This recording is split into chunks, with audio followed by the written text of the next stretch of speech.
మొండి కుమారుడు అనే చిన్న నీతి కథ. ఒక గ్రామంలో ఓ రైతు, అతని భార్య, 2 కుమారులు ఉండేవారు. పెద్దవాని పేరు రంజిత్, చిన్న కుమారుని పేరు శ్రీకాంత్. పెద్ద కుమారుడు తెలివిగలవాడు, వినయంగా ఉండేవాడు. కానీ చిన్నవాడు మొండి స్వభావం గలవాడు. ఎవరి మాట వినడు. తనకు తాను ఏది అనిపిస్తే అదే చేసేవాడు. అది మంచిదా చెడ్డదా అని ఆలోచించడు. పెద్దవాళ్ళ మాట అసలే వినడు. రైతు పిల్లలు పెద్ద అయిన తర్వాత తన ఆస్తిని 2 కుమారులకు సమానంగా పంచుతూ కొన్ని మంచి మాటలు చెప్పాడు. నా కుమారులారా, మనకు తెలియని విషయాలు ఉంటే పెద్దవారి సలహాలు తీసుకొని పని ఆరంభించండి. అలా ఆరంభించడం మంచిది. పెద్దల మాట పెరుగు సద్దిమూట అన్నారు కదా పెద్దలు. పెద్దవాడా, చిన్నవాడు తప్పులు చేస్తే క్షమించి దగ్గరికి తీసుకొని ఆలోచించేటట్టుగా లేదా అర్థం చేసుకునేటట్టుగా చెప్పాలి. జీవితంలో అన్నదమ్ముల బంధం ఎంతో గొప్పది. చిన్నవాడిని చూసి తండ్రి, తర్వాత తండ్రి అంతటి వాడు అన్న. కాబట్టి అన్న సలహాలు తీసుకొని పొలం పనులు కానీ ఇతర పనులు ప్రారంభించడం మంచిది.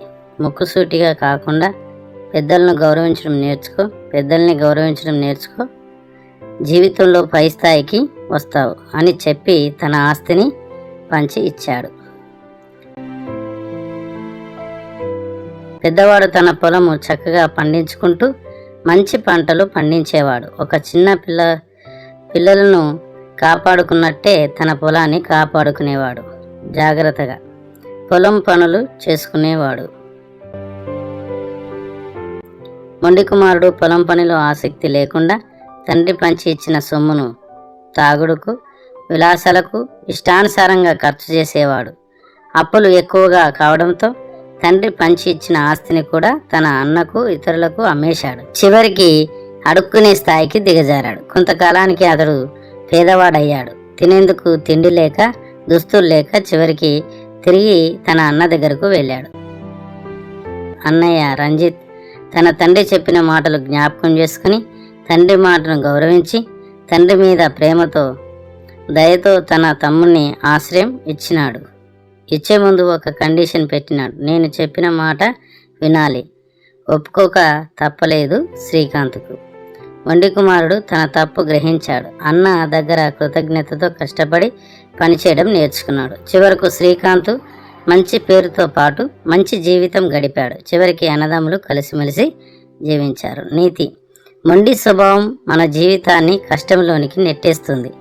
పెద్దవారి మాట వినడం మంచిది. కష్టపడి జీవించడం మన విజయానికి మార్గం. మా యొక్క ఛానల్ను సబ్స్క్రైబ్ చేయండి, లైక్ చేయండి, షేర్ చేయండి, అలాగే బెల్ కొట్టడం మర్చిపోకండి. హే, అద్భుతమైన సెలవులు వచ్చాయంటే పిల్లలందరికీ ఎంతో సంబరం. అమ్మమ్మ, తాతయ్యల దగ్గరకు, మరో చుట్టాల దగ్గరకు వెళ్ళాలని తాపత్రయం. సెలవులను హాయిగా గడపాలని అనుకుంటారందరూ. సెలవుల్ని అందరికీ ఉపయోగపడేలా గడపాలని కొందరే అనుకుంటారు. అలాంటి కొందరు పిల్లలు తమ సెలవులలో ఎవరికి ఎట్లా సహాయపడ్డారో పాఠం ద్వారా తెలుసుకుందాం. అద్భుతమైన సెలవులు. అవి శీతాకాలపు సెలవు రోజులు. సుశీల్, సునీత, సాగర్లకు చాలా విసుగ్గా ఉన్నది. ఇంట్లోనే ఉంటూ కలిసి ఆడుకోవటం తప్ప వేరే పని లేదు. ఏమాత్రం సాహసోపేతంగా కానీ ఉత్సాహంగా కానీ లేని రవికాంత్, మంచిగా చదువుకుంటున్నావా? మరి చక్కగా చదువుకో, పూర్తిగా పాఠం చదువు. నేను ఇంట్లోకి పోయి స్నానం చేసి మళ్ళీ నీ దగ్గరకు వచ్చి పాఠం ఏం చదివావో మళ్ళీ నేను అడుగుతాను. పూర్తిగా అర్థం చేసుకుంటూ చదువు. సరే డాడీ, మీరు స్నానం చేసుకుని వచ్చే వరకు నేను పూర్తిగా పాఠం చదువుకుని దాన్ని నేను అర్థం చేసుకుని మీకు వివరణాత్మకంగా నేను తెలపడానికి ప్రయత్నం చేస్తాను డాడీ. ఓకేనా? సరే, అర్థవంతంగా మంచిగా తప్పులు పోకుండా చదువుకో. పాఠం మంచిగా అర్థం చేసుకుంటేనే పరీక్షలలో మంచి మార్కులు వస్తాయి. సరేనా? మరి నేను లోపలికి వెళ్ళి స్నానం చేసి వస్తాను. ఓకే, గుడ్ బైలా చదువుకోవాలి.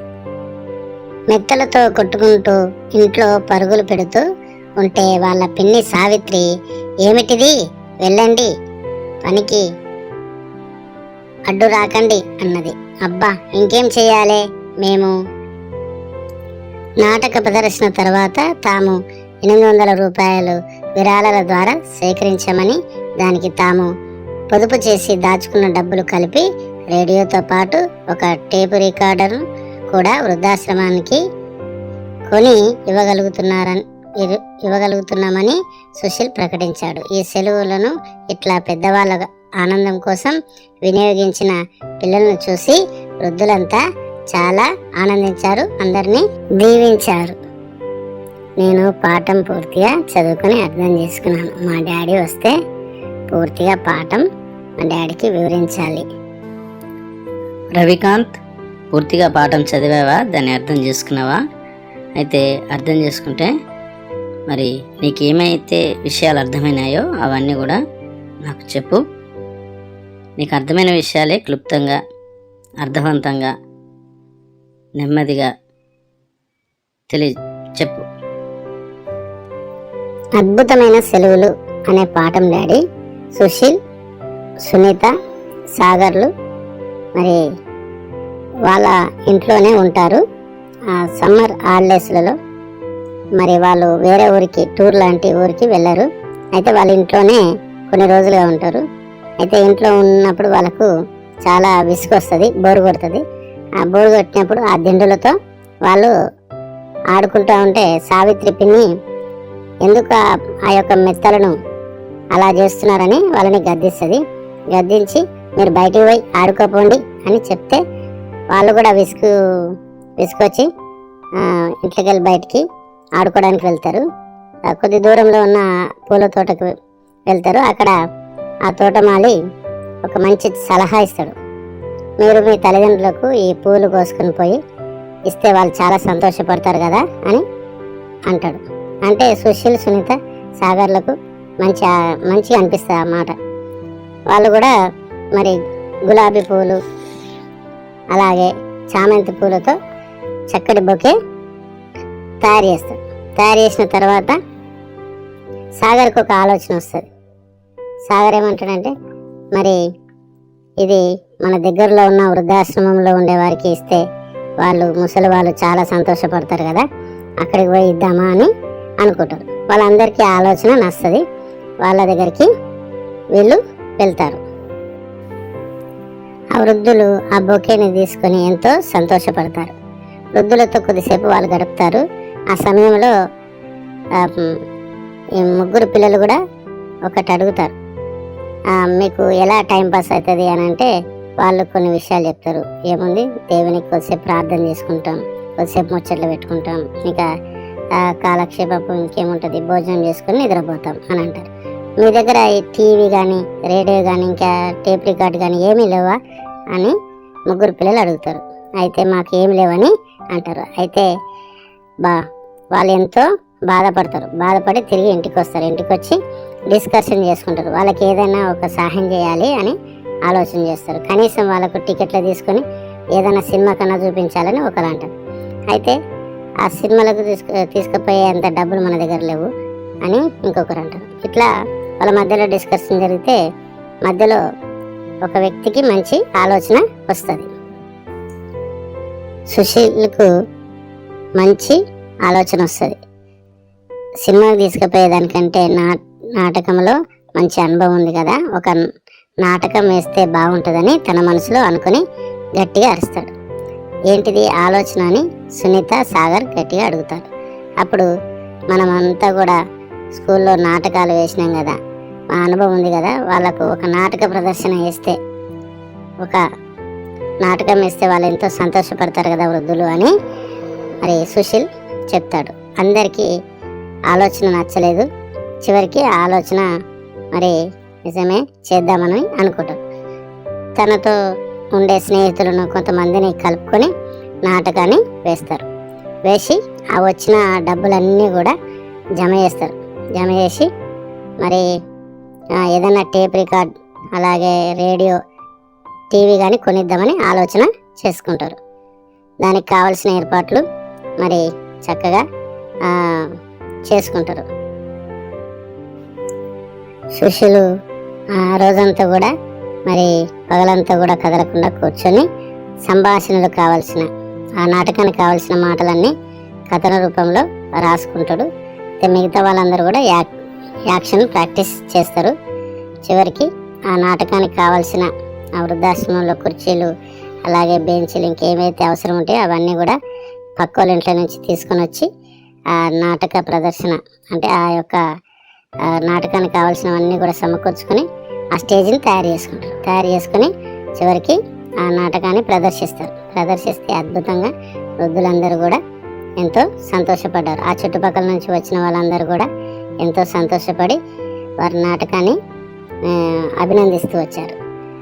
అభినందించిన తర్వాత వాళ్ళు కొద్దిగా ఫండ్ ఇవ్వమని కొద్దిగా రిక్వెస్ట్ చేస్తారు.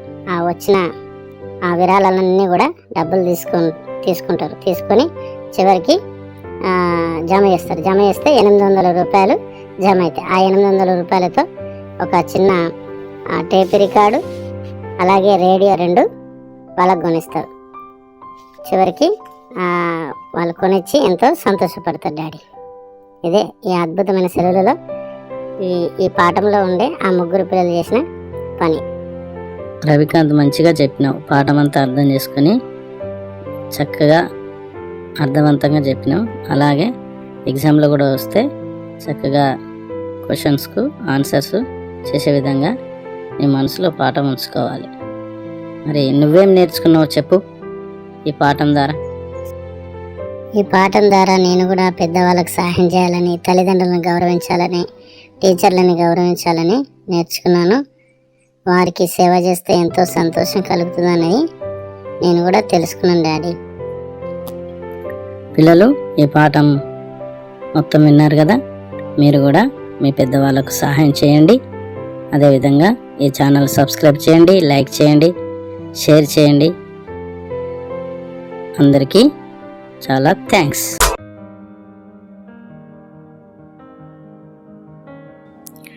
మంచి పనివాడు అనే కథ.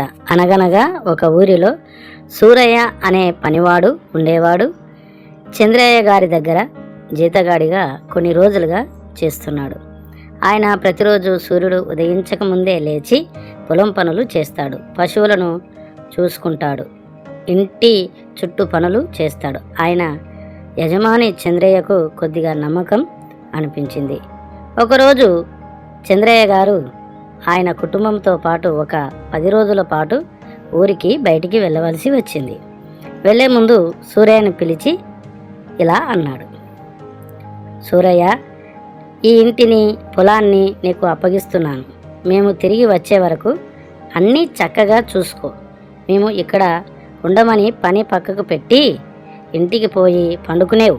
మేము వచ్చేసరికి ఇప్పుడు ఎలా ఉందో అప్పుడు కూడా అలాగే ఉండాలి. ఒక్క వస్తువు పోయినా, పశువులకు ఏమి ఇబ్బంది అయినా నీ పని అవుతుంది. జాగ్రత్త.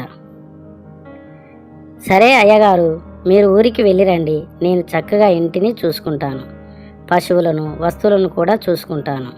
క్షేమంగా వెళ్ళి లాభంగా రండి. జాగ్రత్తగా వెళ్ళండి అయ్యగారు. వారెవరూ లేని సమయంలో కూడా చంద్రయ్య రోజు యథావిధిగా పనిచేశాడు. పశువులకు మేత పెట్టాడు, తోటకు నీరు పెట్టాడు, పొలం పనులు చూసుకున్నాడు. ఎవరు చూసేవారు లేరు. అయినా కూడా అతను తన పని తాను చేసుకుంటూ పోయినాడు. 10 రోజుల తర్వాత చంద్రయ్య గారు ఇంటికి వచ్చారు. ఆ ఇంటిని చూసిన వెంటనే ఆశ్చర్యపోయారు. అంతా చాలా బాగుంది. తోట పూలతో నిండి ఉంది. పశువులు ఆరోగ్యంగా ఉన్నాయి. పొలం పనులు చక్కగా పూర్తయినాయి. వారు ఉన్నప్పటికంటే అన్నీ బాగున్నాయి. చంద్రయ్య సూర్యని పిలిచాడు. రాము, చంద్రయ్య, నీకు ఎవరు పర్యవేక్షణ లేకపోయినా నీవు నీ పద్ధతి మానక చేశావు. నీవు నిజంగా మంచి పనివాడవు. నిజంగా నీలో చాలా నిజాయితీ ఉంది. నీవు ఈ రోజు నుంచి నా కుడి ప్రక్కన ఉండు. నేను చెప్పిన పని చేస్తూ ఉండు. నేను ఎక్కడికి వెళ్ళినా నాతోటి ఉండు, సరేనా? సరే అయ్యా. ఆ రోజు నుండి చంద్రయ్య సూరయ్య పదవిని పెంచి జీతం కూడా పెంచాడు. అతని అతనిని తన బంధువులా చూసుకున్నాడు చంద్రయ్య. కథ యొక్క నీతి: మనం చేసే పని ఎవరైనా చూస్తున్నారో లేదో అని చేయకూడదు. నిజాయితీగా చేయడం ముఖ్యం. మన నీతి మనల్ని కాపాడుతుంది. మన పని మన గౌరవాన్ని నిలుపుతుంది. భూమి శత్రుత్వం అనే కథ. ఓ చిన్న పల్లెటూరు. ఆ పల్లెటూరులో 2 కుటుంబాల మధ్య పాతకాలం నుంచి కక్ష కొనసాగుతుంది. రంగయ్య ఓ పేద రైతు, సత్యంగా జీవించే మనిషి. రామయ్య నిజాయితీగా ఉండేవాడు. మరోవైపు ముత్తయ్య ధనవంతుడు, అహంకారంతో నిండినవాడు ఉండేవాడు. కొన్ని రోజుల కిందట వీరిద్దరి మధ్య భూమి వివాదం వచ్చింది.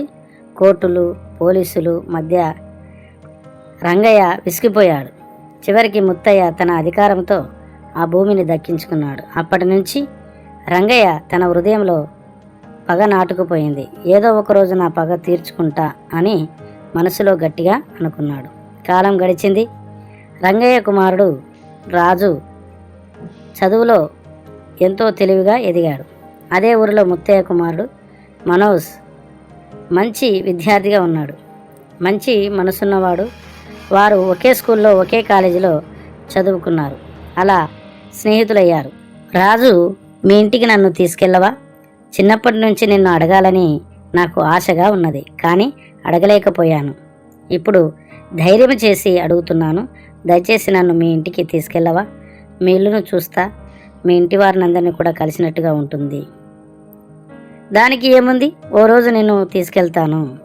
అప్పుడు మా డాడీని, మా మమ్మీని, మా చెల్లెని కూడా నువ్వు చూసినట్టు ఉంటుంది. దేనికైనా సమయం రావాలి కదా. సరేనా మనోజ్? సమయం రానే వచ్చింది. ఒకరోజు వారిద్దరూ కలిసి రాజు వాళ్ళ ఇంటికి వెళ్ళినారు. అక్కడ పరిస్థితి ఎలా ఉందో ఇప్పుడు మనం చూద్దాం. అంకుల్ బాగున్నారా? నేను ముత్తయ్య కుమారుడను. నేను మీ కుమారునితో కాలేజీలో చదువుకుంటున్నాను. చాలా రోజుల నుంచి మీ ఇల్లు చూడాలని రాజును అడిగితే ఈరోజు తీసుకొని వచ్చాడు. మిమ్మల్ని చూడడం చాలా సంతోషంగా ఉంది అంకుల్. మనోజ్, నీకు చాలా సంతోషంగానే ఉండవచ్చు, కానీ నువ్వు మా ఇంటికి రావడం నాకేం సంతోషం లేదు. ఎందుకంటే మీ తండ్రి మా స్థలం ఖాళీ చేశాడు. అధికారులను కలుపుకొని నాకున్న భూమి తన పేరు మీదుగా రిజిస్టర్ చేసుకున్నాడు. ఆ బాధ నేను చాలా సంవత్సరాలుగా పడుతున్నాను. నాకేం సంతోషం చెప్పు? నా శత్రు కుమారుడు నన్ను బాగున్నావా అంటే? నన్ను క్షమించండి అంకుల్. ఈ విషయం నాకు మాత్రం తెలియదు. ఈ విషయం నాకు తెలిసే ఉంటే నేనెప్పుడో మా డాడీతో మాట్లాడేవాడిని. రాజు కూడా నాతో ఎప్పుడు ఈ విషయం గురించి మాట్లాడలేదు. బహుశా రాజు కూడా తెలియదేమో. నీ మనసులో ఇంత బాధ ఉందంటే తప్పక మా నాన్న మిమ్మల్ని కష్టపెట్టి ఉంటాడు. మా నాన్న తరపున నేను క్షమాపణ అడుగుతున్నాను. దయచేసి మమ్మల్ని క్షమించండి. నేను మా తండ్రితో మాట్లాడి మీకు తప్పక న్యాయం చేస్తాను అంకుల్. సరేనా అంకుల్, నేను ఉంటాను, మరి వెళ్ళి వస్తా. డాడీ, మన ఊర్లో ఉండే రంగయ్య భూమి గురించి మీకేమైనా తెలుసా? ఆ రంగయ్య నాతో అన్నాడు, మీ నాన్న నన్ను మోసం చేసి భూమి రిజిస్టర్ చేసుకున్నాడని. చాలా బాధతో అన్నాడు డాడీ. నాకు చాలా బాధ అనిపించింది. మా డాడీ అలాంటి వాడు కాదని నేను చెప్పాను. డాడీ, నువ్వు ఆ భూమి తీసుకోలేదు కదా? పరుల సొమ్ము పాములాంటిది డాడీ. తీసుకుంటే ఆ భూమి ఇచ్చేసేయి. ఆ పాపం నాకు, నా పిల్లలకు అంటకుండా చూడు దయచేసి. బీదవాళ్ళను అన్యాయం చేసి తీసుకోవడం దేవుని మోసం చేసి తీసుకోవడమే. దయచేసి అన్యాయంగా తీసుకుంటే వాళ్ళ భూమి వాళ్ళకు ఇచ్చేయి ప్లీజ్ డాడీ. నిజమే మనోజ్, నేను ఇంతగా ఆలోచించలేదు. డబ్బు గర్వంతో, అధికార గర్వంతో, నా స్వార్థంతో, నా పిల్లల మీద ఆశతో ఈ పని చేస్తూ వచ్చినాను. ఆ స్థలం చూసినప్పుడల్లా నాకు కూడా బాధగానే ఉంది. ఇది రంగయ్య భూమి అని చాలాసార్లు ఇచ్చేద్దాం అనుకున్నాను.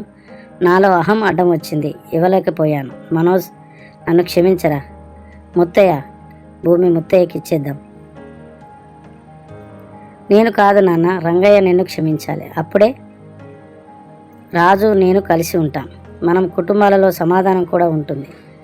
తప్పు అందరూ చేస్తారు డాడీ, క్షమాపణ ఎవరు అడగరు. ఒకసారి క్షమించమని అడుగు, ఆ తర్వాత నీ హృదయంలో చెప్పరాని సంతోషం కలుగుతుంది. ప్లీజ్ డాడీ, ఒకసారి మనమందరం మనుషులమని గ్రహిద్దాం. డబ్బు పక్కకు పెట్టు డాడీ, పేదరికం పక్కకి పెట్టు డాడీ, అందరం కలిసి ఉందాం. సరే మనోజ్, వెళ్దాంపా. నేను కూడా అతనితో మాట్లాడి నేను కూడా క్షమాపణ చెప్తాను. అతనికి ఆ భూమి ఆయన పేరు మీద రిజిస్ట్రేషన్ కూడా చేయిస్తానని చెప్తాను. అలా తండ్రి కొడుకులు చర్చించుకొని రంగయ్య ఇంటికి బయలుదేరినారు. చివరికి వారింటికి చేరుకున్నారు. రంగయ్య, నేను నిన్ను బాధ పెట్టాను, దయచేసి నన్ను క్షమించు. నేను చేసిన తప్పుకు ఆ భూమి నీ పేరు మీద నా సొంత డబ్బులు పెట్టుకొని రిజిస్ట్రేషన్ చేసి ఇస్తాను, సరేనా రంగయ్య? పిల్లల స్నేహం కొరకే మీరు ఇంతగా తగ్గి వచ్చి నా భూమి నాకు ఇస్తానని చెప్పడమే గొప్ప. మీరు పెద్దవారు, నన్ను క్షమించమని అడగడం పెద్ద మాట. మిమ్మల్ని క్షమించే అంత పెద్దవాడిని కాదు. దయచేసి నన్ను అర్థం చేసుకోండి. మనమందరం కలిసి ఉందాం, వారి స్నేహాన్ని కూడా గౌరవిద్దాం. మనోజ్, నీ స్నేహం ఎంత గొప్పది. అది రాజు మీద ఉన్న ప్రేమ మరియు స్నేహం.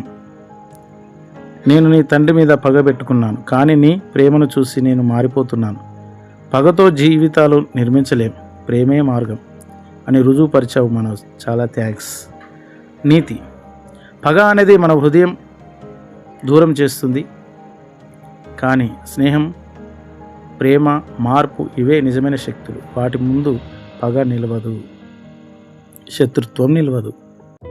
నమ్మక ద్రోహం అనే కథ. లక్ష్మాపురం గ్రామంలో రవి అనే వ్యక్తి ఉండేవాడు. అతను చాలా మంచి మనిషి. ఎవరైనా సహాయం అడిగితే వెంటనే చేయడానికి సిద్ధంగా ఉండేవాడు. అందుకే గ్రామంలో అందరికీ ఇష్టమైన వ్యక్తిగా మారిపోయాడు. రవికి తన చిన్ననాటి మిత్రుడు రజనీకాంత్ మీద అపారమైన నమ్మకం ఉండేది. ఇద్దరు కలిసి పెరిగారు, కలిసి చదువుకున్నారు.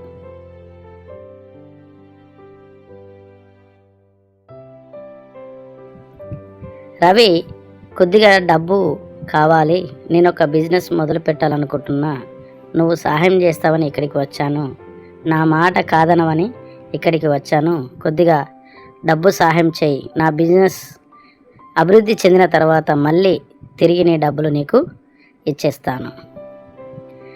రజనీకాంత్: నేను నమ్మకపోతే ఇంకెవరిని నమ్ముతాను? నీవు నా స్నేహితుడవు, నీవు అభివృద్ధి చెందితే నేను అభివృద్ధి చెందినట్లు కాదా? ఏమాత్రం ఆలోచించకుండా నువ్వు చేయవలసిన బిజినెస్ మొదలుపెట్టు, దానికి కావలసిన ఏర్పాట్లు నేను చేస్తాను. రజనీకాంత్: నీవు బిజినెస్ విజయవంతంగా నడుపు, లాభం రావాలన్న ఆశ నాకు లేదు, నీకు సహాయం చేయడం నా బాధ్యత అని అంటున్నాను. కొన్ని సంవత్సరాలు గడిచాయి. రజనీకాంత్కు బిజినెస్లో మంచి లాభం వచ్చింది.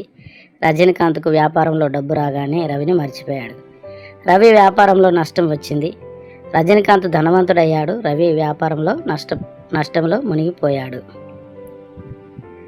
రవి మనసులో ఇలా అనుకుంటున్నాడు, నా స్నేహితుడికి డబ్బు ఇచ్చినాను, ఇప్పుడు నా బిజినెస్ ఏమంతా బాగలేదు, నా స్నేహితుని నా డబ్బులు నాకు ఇవ్వమని అడుగుతాను, నా పరిస్థితి అంతా అర్థం చేసుకుని డబ్బులు ఇస్తాడు, ఆ నమ్మకం నాకుంది, నేను రేపు వెళ్ళి రజనీకాంత్ను డబ్బులు అడుగుతాను, తప్పక ఇస్తాడు అని మనసులో నిర్ణయం చేసుకున్నాడు. నమ్మకంగా డబ్బులు తన స్నేహితుడు ఇస్తాడని రవి ఉదయాన్నే లేచి తన స్నేహితుడైన రజనీకాంత్ ఇంటికి వెళ్ళినాడు. అక్కడ పరిస్థితి అంతా అయోమయంగా ఉన్నది. ఆ పరిస్థితి ఎలా ఉందో చూద్దాం రండి. రజనీకాంత్: కుటుంబంలో అందరూ బాగున్నారా? నీ బిజినెస్ మంచిగా నడుస్తుందా? నీ ఆరోగ్యం బాగుందా? అంత క్షేమమేగా? మేమంతా బాగానే ఉన్నాం, కానీ నువ్వు వచ్చిన పని ఏమిటో త్వరగా చెప్పు, నాకు పని ఉంది, నేను వెళ్ళాలి, అక్కడ పని వాళ్ళు నా కొరకు ఎదురు చూస్తున్నారు, నువ్వు త్వరగా చెప్తే ఆ ముచ్చట ఏందో నేను విని వెళ్తా, త్వరగా చెప్పు, లేకపోతే నా బిజినెస్ నష్టం వస్తుంది.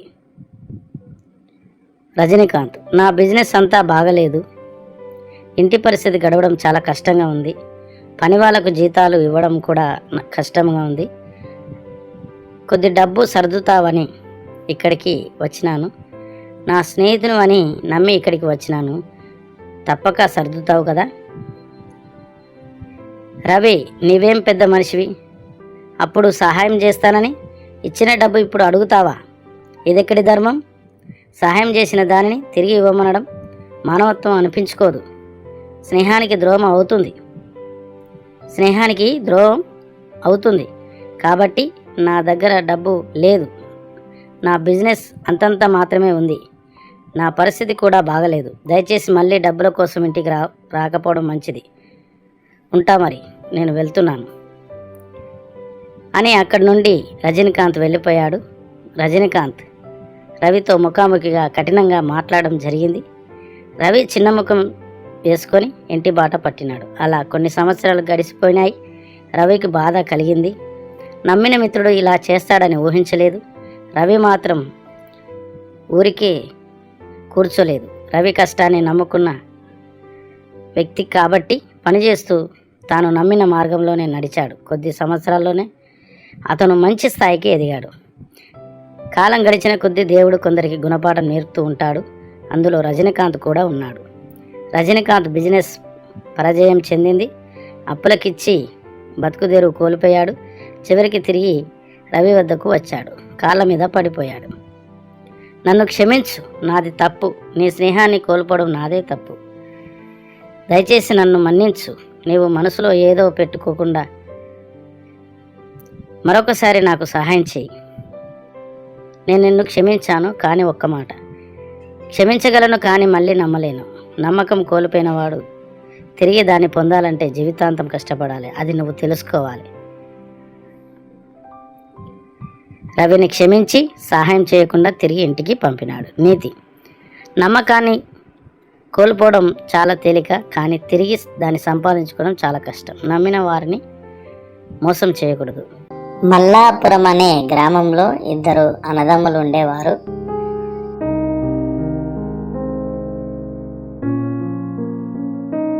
పెద్ద ఆయన పేరు రంగడు, చిన్నోడు పేరు సింగడు. వారి చిన్నతనంలోనే తల్లిదండ్రులు చనిపోయినారు. అయితే అన్నయ్య రంగడు తల్లిదండ్రులు లేని లోటుతో తమ్ముణ్ణి పెంచాడు, బాగా చదివించాడు.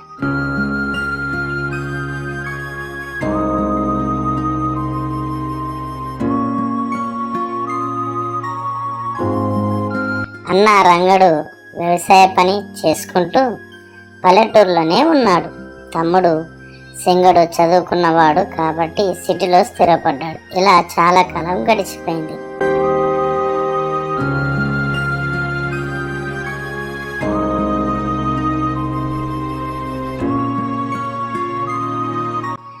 అన్న రంగడు ఒకరోజు ఇలా అనుకుంటున్నాడు, మా తమ్ముడు సిటీలో ఉన్నాడు, అక్కడ పరిస్థితులు ఎలా ఉన్నాయో ఏమో, వానికి 3 పిల్లలు, ఎలా సంసారం గడుస్తుందో.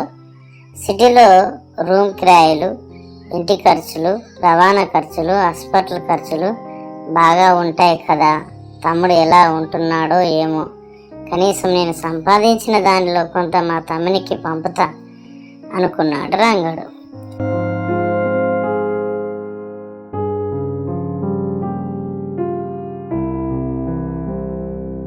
అనుకుని తమ్మునికి మనీ ఆర్డర్ చేశాడు. అందులో ఒక చిన్న ఉత్తరం ముక్క రాశాడు. తమ్ముడు, ఎలా ఉన్నావు? బాగున్నావా? నేను, మీ వదిన, పిల్లలు అందరం మంచిగానే ఉన్నాం. నీవు, మరదలు, నీ పిల్లలు బాగున్నారా? నేను కొద్ది డబ్బు పంపుతున్నాను. సిటీలో నీ పరిస్థితి ఎలా ఉందో అని మనీ ఆర్డర్ చేసినాను. తప్పక ఈ డబ్బులు తీసుకొని నీ ఖర్చులకు వాడుకో. నేను ఉంటాను తమ్ముడు అని ఉత్తరం రాశాడు.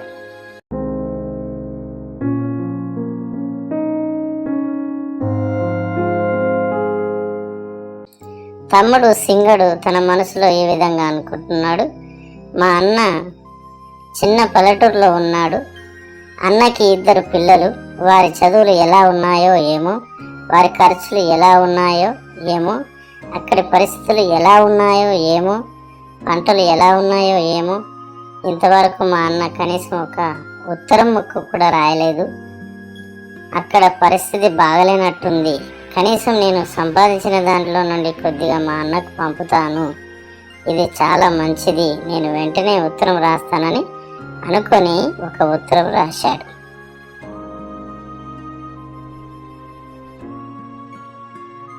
అన్నా, నేను ఇక్కడ బాగానే ఉన్నాను. మీ మరదలు, పిల్లలు బాగానే ఉన్నారు. మీరు ఎలా ఉన్నారు? అందరూ బాగానే ఉన్నారని అనుకుంటున్నాను. అయినా సరే నీ పొలం పనులకై, పిల్లల చదువుల కొరకై మీ పోషణ కొరకై కొద్ది డబ్బు పంపుతున్నాను, కాదనకుండా డబ్బులు తీసుకోండి, నేను ఉంటాను. 2 ఉత్తరాలు అందాయి. 2 ఉత్తరాలు చదువుకున్నారు. 2 చాలా సంతోషపడ్డారు. మా అన్న నా మీద ప్రేమ ఎక్కువగానే ఉందని సింగడు సంతోషపడ్డాడు. అలాగే రంగడు అనుకున్నాడు, మా తమ్ముడు నాపైన చాలా ప్రేమ ఉన్నాడని సంతోషపడ్డాడు. సంతోషంతో వాళ్ళిద్దరి కళ్ళల్లో కన్నీళ్లు తిరిగాయి. నీతి, కలిసి ఉంటే కలదు సుఖం. స్నేహం అంటే ఇదేరా అనే కథ. అనగనగా ఒక ఊరు. ఆ ఊరి పేరు రాజులపేట. ఆ ఊరిలో 2 స్నేహితులు ఉండేవారు. వారి పేర్లు అక్షయ్ మరియు విజయ్. చిన్ననాటి నుంచి వారు కలిసి పెరిగారు. ప్రతిరోజు వారు కలుసుకోకుండా ఉండలేరు. వారి స్నేహం అలాంటిది. భోజనం చేసేటప్పుడు కూడా తలుచుకోకుండా ఉండరు. ముఖ్యంగా స్కూల్లో మధ్యాహ్నం భోజనం సమయంలో కలిసి భోజనం చేస్తారు. వారు కలిసి పాఠశాలకు వెళ్ళేవారు, ఆటలు ఆడేవారు, కలలు కంటూ గడిపేవారు. అక్షయ్ చాలా చురుకైన వాడు, కోరికలు గలవాడు. విజయ్ మాత్రం అంతగా మాటలాడాడు, శాంతమైన స్వభావం గలవాడు. 2 నమ్మకంగా కలిసి ఉండేవారు. ఒకరికొరకు ఒకరు బ్రతికేవారు. కాలం కాస్త ముందుకు సాగింది. పై తరగతులకై అక్షయ్ నగరానికి వెళ్ళాడు. అక్కడే డాక్టర్ చదువుతూ ఉండేవాడు. విజయ్ మాత్రం కుటుంబ పరిస్థితుల వల్ల ఊరిలోనే మిగిలిపోయాడు. వారి మధ్యలో దూరం కొన్ని సంవత్సరాలు గడిచిపోయాయి. వారు కలవడం తగ్గిపోయినా హృదయంలో ఉన్న అనుబంధం మాత్రం ఏమాత్రం తగ్గలేదు. కొన్ని సంవత్సరాల తర్వాత అక్షయ్ డాక్టర్ అయ్యాడు. అక్షయ్ డాక్టర్గా ఉద్యోగం మొదలుపెట్టిన తర్వాత ఊరికి తిరిగి వచ్చాడు. అతను తన చిన్ననాటి స్నేహితుడిని చూడాలన్న తహతహలాడిపోయాడు. ఊరిలో అడిగితే అతనికి ఒక విషాదమైన వార్త వినిపించింది. విజయ్కు కిడ్నీ సమస్య ఉంది, ఆసుపత్రికి వెళ్ళలేని పరిస్థితిలో ఉన్నాడని తెలిసింది. ఆ సమస్య అక్షయ్కు ఎంతో బాధాకరంగా అనిపించింది. తక్షణమే అక్షయ్ తన స్నేహితుడిని చూడడానికి వెళ్ళాడు. అతని ఆరోగ్య పరిస్థితిని చూసి కన్నీళ్లు ఆపుకోలేకపోయాడు. తన స్నేహితుడైన విజయ్ పరామర్శించాడు, బాగోగులు చూసుకున్నాడు. అతని కొరకు పరీక్షలు చేయడం మొదలుపెట్టాడు. పరీక్షలు చేసి చూసిన తర్వాత అతడు నిర్ణయం తీసుకున్నాడు. ఎందుకంటే విజయ్ కిడ్నీ పూర్తిగా పాడైపోయింది. అందుకొరకు తన కిడ్నీ ఇవ్వడానికి నిర్ణయం తీసుకున్నాడు. తన కిడ్నీ ఒకటి నీకోసం దానం చేస్తానని విజయ్తో అన్నాడు. విజయ్ మొదట అంగీకరించలేదు. నీకింకా జీవితం ఉంది, నా కొరకు ఎందుకు ఇలా చేస్తున్నావు అని అడిగాడు అక్షయ్ను. అక్షయ్ నవ్వుతూ ఒక మాట చెప్పాడు. సంతోషంగా ఉన్నప్పుడు స్నేహితుడు పాలు పంచుకోవచ్చు, కానీ కష్టాలు వచ్చినప్పుడు పారిపోవాలా? అలాంటి స్నేహితుడు నిజమైన స్నేహితుడని అంటారా? నీవే చెప్పు. కష్ట సమయాల్లో పాలు పంచుకున్న వాడే నిజమైన స్నేహితుడు. నేను నీకు నిజమైన స్నేహితుడిగా ఉండాలనుకుంటున్నాను అని ప్రేమతో చెప్పాడు. మనసు కష్టంగా ఉన్న విజయ్ ఒప్పుకోక తప్పలేదు. చివరికి అక్షయ్ తన కిడ్నీ తన మిత్రుడైన విజయ్కు ఇవ్వడం జరిగింది. ఆ ఆపరేషన్ విజయవంతమైంది. వారిద్దరూ తిరిగి జీవితంలో కలిసిమెలిసి ఉన్నారు. ఒకరి ప్రాణం మరొకరికి చేతిలో పెట్టేంత గొప్పదిగా వారి స్నేహం నిలిచింది. వాళ్ళ స్నేహం ఆ ఊరిలో చెప్పుకొని వాళ్ళు ఉండనే ఉండరు. అలాంటి వారి స్నేహం యొక్క గొప్పతనాన్ని తెలియజేశారు. ఆ గ్రామానికి స్నేహితులంటే వాళ్ళేరా అన్నట్టుగా ఆ గ్రామంలో జీవించారు. నీతి, స్నేహం అనేది మాటల్లో కాదు, మనసులో ఉండాలి. మంచి స్నేహితులు మన కొరకు ఏదైనా చేస్తారు, వారిని మనం వదులుకోవద్దు. అనగనగా ఒక గ్రామము, ఆ గ్రామం పేరు రాఘవపురము. ఆ గ్రామంలో అక్షిత అలాగే అశోకుడు ఉండేవారు. ఆ కుటుంబం గురించి ఇప్పుడు మనము తెలుసుకుందాం రండి. అక్షిత, నేను డ్యూటీ పోయి ఇప్పుడే వచ్చాను. బాగా అలసటగా ఉన్నది. నేను స్నానం చేసి వస్తా. కొద్దిగా భోజనం ఏర్పాటు చేయరాదు, సరేనా? ఓ ఈయన వచ్చిండు, సరిగా డ్యూటీ చేసి వచ్చిండు. ఎవరి మీద అరుస్తుడు? నేనే ఇప్పుడే పని చేసి అలసటగా నేను ఇప్పుడే కూర్చున్నాను. నువ్వు వచ్చి కాసేపు టీవీ కూడా చూడలేవు. ఎప్పటికీ ఇదే గొడవ. నువ్వు పెద్ద ఉద్యోగం చేస్తున్నట్టుగా బిల్డప్ ఇస్తున్నావు ఎందుకు? అన్నం పెట్టుకొని తిను. అదేంది అక్షయ అలా మాట్లాడతావు? ఉద్యోగం అంటే ఆషామాష మాటల? అక్కడ కూడా చాలా ఇబ్బందికరంగా ఉంటుంది. అక్కడ కూడా ఏమి కూర్చోబెట్టి జీతం ఏమి ఇవ్వట్లే. అక్కడ కూడా నేను పొద్దున్నుంచి సాయంత్రం వరకు పనిచేసి వస్తున్నా. నువ్వేమో చుట్టుపడి మాటలతో ఇలాంటి మాటలు మాట్లాడి నాకు కోపం తెప్పిస్తున్నావు. ఎందుకు ఇలాంటి మాటలు మాట్లాడి నాకు కోపం తెప్పిస్తావు? నా కోపం తెప్పించిన అంటే దెబ్బలు పడతాయి నీకు. ఓహో, ఈయన కాకుండా వచ్చిండు కొట్టడానికి. మంచిగున్నాడు ఈయన, ఉత్తగానే కొడతాడట. నేనేమైనా ఖాళీ కూర్చున్నా? పొద్దున్నుంచి గిన్నెలు తోమినా, ఇల్లు ఉడిచినా, బట్టలు ఉతికినా, మళ్ళీ ఇప్పుడు రాగానే భోజనం అడుగుతాడని భోజనం కూడా వండి పెట్టినా. ఇవన్నీ చేసినందుకు నన్ను కొడతావా నువ్వు? నేను అలసటగా వచ్చి ఇప్పుడే కూర్చున్నా. అన్నం వేసుకొని తినమంటే గంత కోపం మనిషికి. ఉత్తనే కోపం వస్తుందా? మాకు కోపం రాదా? మాకు బీపేరు కదా, మేము మనుషులం కాదా? ఇట్లా పడితే అట్లా కొడతా అంటే మేమేం ఊకోం. మాకు కూడా చేతులు ఉన్నాయి. మాటకు మాట మంచిగా నేర్చినావు. మీ అమ్మలాగానే నువ్వు కూడా బాగా నేర్చినావు మాటలు. నేను అన్నం పెట్టమంటే గిన్ని మాటలు మాట్లాడతావా? నేను అడిగింది ఏముంది, నువ్వు చెప్పేది ఏముంది? ఏ విధంగా మాట్లాడుతున్నావు? ఇంత ఓపిక లేదు. ఆడపిల్లకు భూమి కొండంత ఓపిక ఉండాలి. ఓ నీకున్నతి తీయగానే మా అమ్మ పేరు ఇస్తావు. కొద్దిగా అంతసేపు ఓపిక ఉండదు కానీ పెద్దగా మాట్లాడుతున్నావు. అయ్యో ఎప్పుడే వచ్చినా అని చెప్తే అన్నం వేసుకునేంత ఓపిక లేదు కానీ తిరిగి మాట్లాడుతున్నావు. ఏమనంటే మా అమ్మ పేరు తీస్తావు, మా అయ్య పేరు తీస్తావు. మీ అమ్మాయి పేరు మీ అయ్య పేరు తీస్తే ఊరికొస్తుంది కోపం. ఏమనంటే మొక్కు మీద ఉంటుంది కోపం.